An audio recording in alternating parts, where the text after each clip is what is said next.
Hi mga kauni, for today's nga ay gagawa ako ng gabi chips. So ayan, dahil maraming gabi dito sa likod ng bahay namin, nagukay yung nanay ko. Sabi ko meron akong gagawin na chips, pero hindi naman siya banana chips, pero gagawin natin is gabi kasi marami nga kaming gabi. So ito nga, kumuha lang ako na ito ng 5 piraso. Yung malalaki na yung pinili ko para maganda siya kapag in-slice natin. Binalatan ko na rin siya at hindi ko naman alam na sobrang talim ng aming kampechar. So ito na nga, so struggle is real nga dito kasi hindi pa nga ako nakabili ng pambalat para naman mas mabilis siya. So mano-mano ko talaga yan binalatan at medyo makati nga siya sa kamay kasi nga yung dakta niya is kumakapit sa balat. So fast forward na nga tayo. Ito yung binili ko sa Shopee at ayan, i-slice natin. Kailangan is ganito siya kanipis para kapag pinrito natin siya is para maging chippy.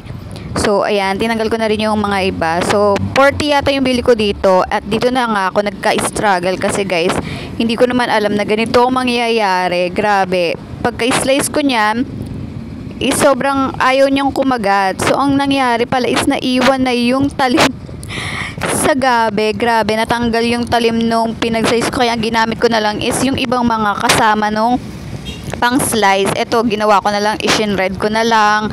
Kasi nga, sayang naman yung ginawa kong pagbabalat, hindi naman siya maluluto. So, ganyan ang nangyari. Yung shred na siya na maliliit. So, iyan na lang yung gagawin ko at ipiprito natin. Tingnan natin kung okay pa rin ba yung ganun. Kasi no choice na tayo guys. Sayang naman yung effort natin. Char. So, yan na nga. Shinred ko na nga siya ng shinred kasi nga, wala na rin tayong pang slice, no? Nabudol ako ni Shopee dito sa pang slice ng vegetable na to. So ayan, mano-mano ko na nga lang yan ginanyan para naman matuloy na yung gabi chips natin. So sa susunod, ulitin ko na lang to.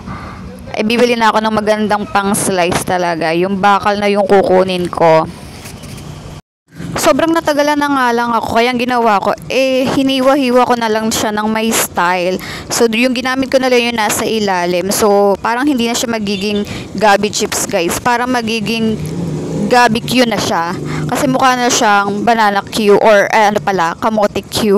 Ayan, ganyan na lang yung ginawa ko kasi mukhang bukas pa ako matatapos at hindi na namin ito mailuluto. So, ginanito ko na lang siya. Kinat ko na lang siya ng may design. Ginamit ko yung nasa ilalim na pang design. Yun na lang yung pinangkat ko.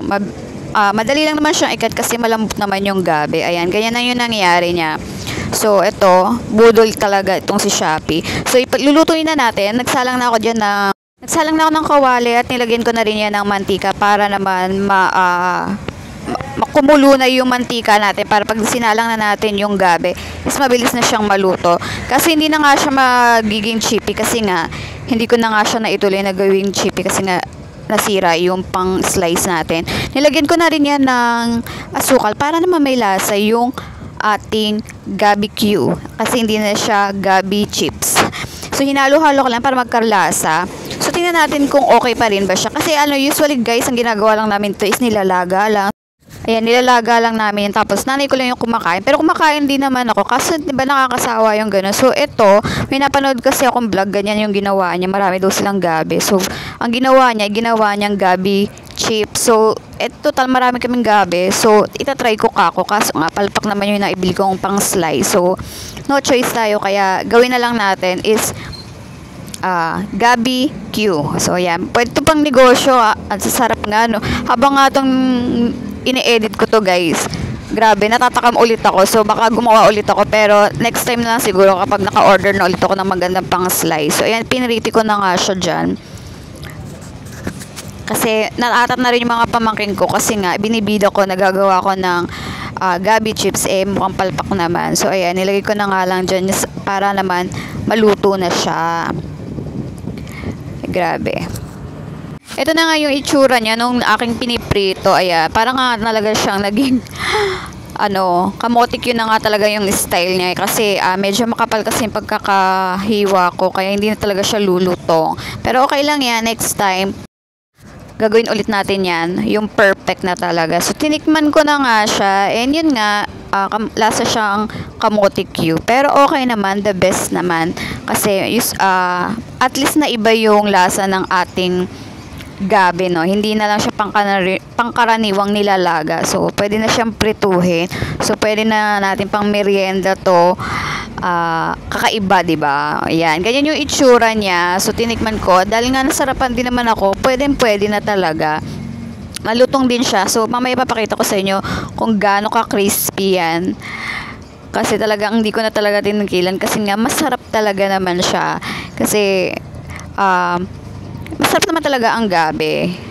Ayan, ito na yung finished product natin. Ayan. So, grabe, wala akong tigil na kakakain yan. Bawat luto ko yata, tinitikman ko kasi masarap talaga siya. So, kung ako sa inyo guys, try nyo na rin to kung may mga gabi kayo dyan sa bahay nyo.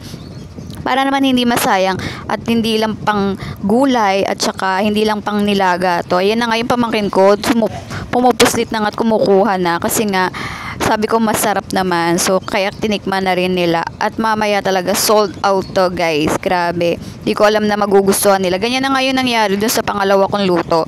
Yung Eastern Red ko, yan na lang ginawa ko. So, ayan no.